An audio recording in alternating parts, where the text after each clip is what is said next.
Hi and welcome to another edition of Mailbag.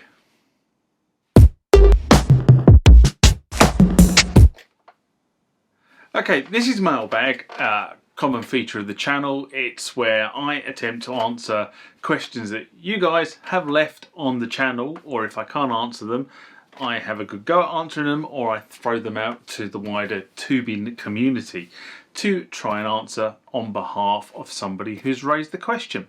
Now, we'll get into this mailbag. Remember, like, comment, subscribe to the channel. Go over to Instagram and follow me there. Go over to Facebook, follow me there. That's where the normal notices are. And consider becoming a Patreon.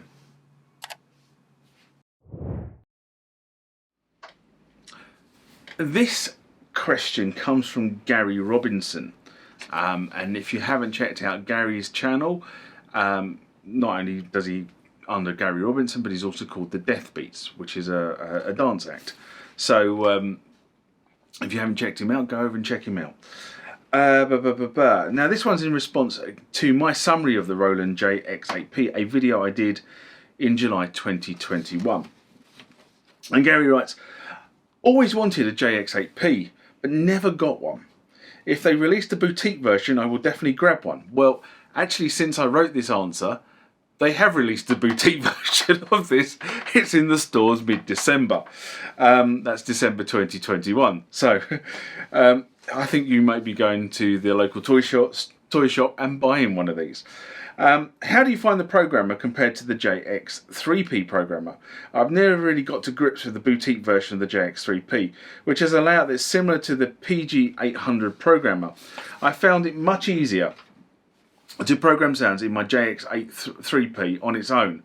The Alpha Juno 2 also has some of those membraney keyboards, which I agree are not great. Yeah, I have to be honest and say my big takeaway from the JX-8P videos was the membrane keyboard was painful.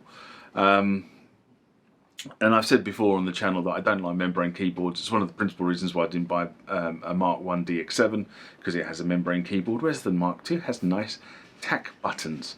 I know that tack buttons sit underneath a lot of these membrane keyboards, but reality is they're just a pain in the rear end, so I just steer clear of them. Anyway, given the fact that I haven't really had any time with the JX-10, in fact, I've had no time with the JX-10 because well, that's not true. I've played a JX-10 many years ago, but I can't really recall whether I liked it or not. But I did quite fancy the JX-8P in the day, because a lot of the people I sort of look or follow in the sort of electronic dance music world, if you like, have JX-8Ps. Anyway, but the JX-10 is effectively a JX-8P on steroids. It's two JX-8Ps if we're brutally honest.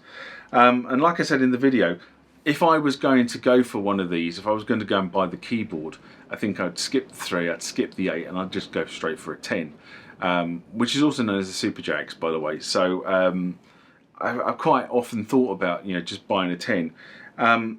Which also uses the PG800 Programmer, by the way. So the 8 and the 10 use the same programmer, which is not really a surprise because the architecture of the 3 and the 8 and the 10 are very similar in terms of how the sound is generated. It's just that as you go up from the 3 to the 8, they get more powerful.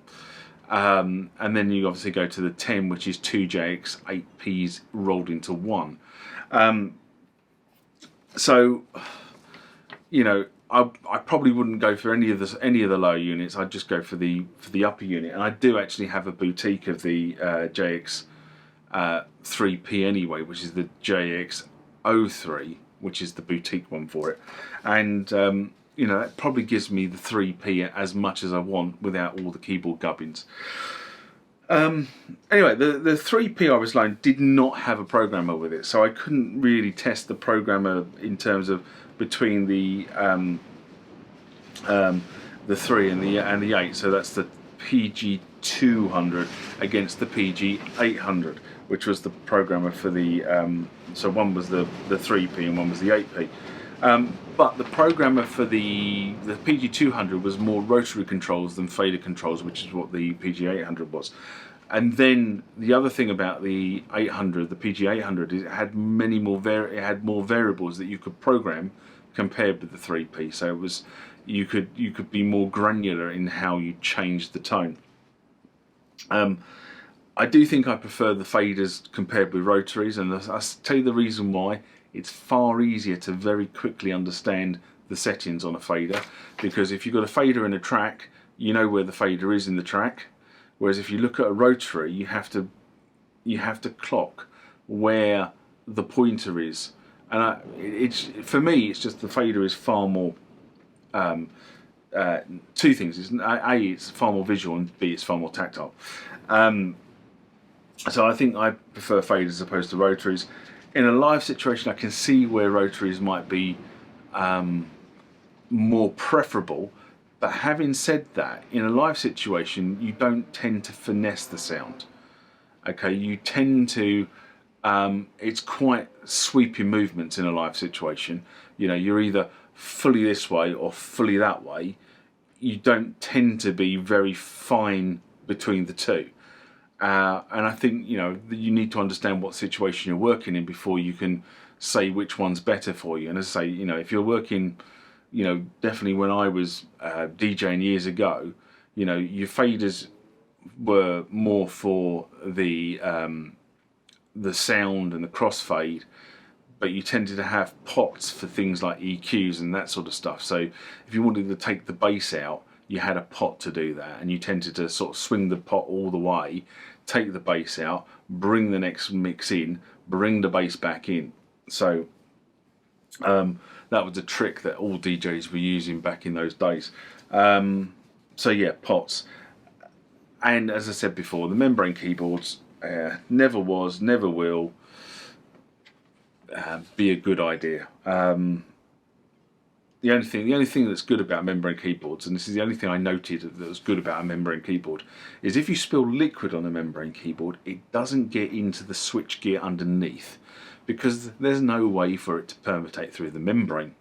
That's the only positive thing I can think about with a membrane keyboard.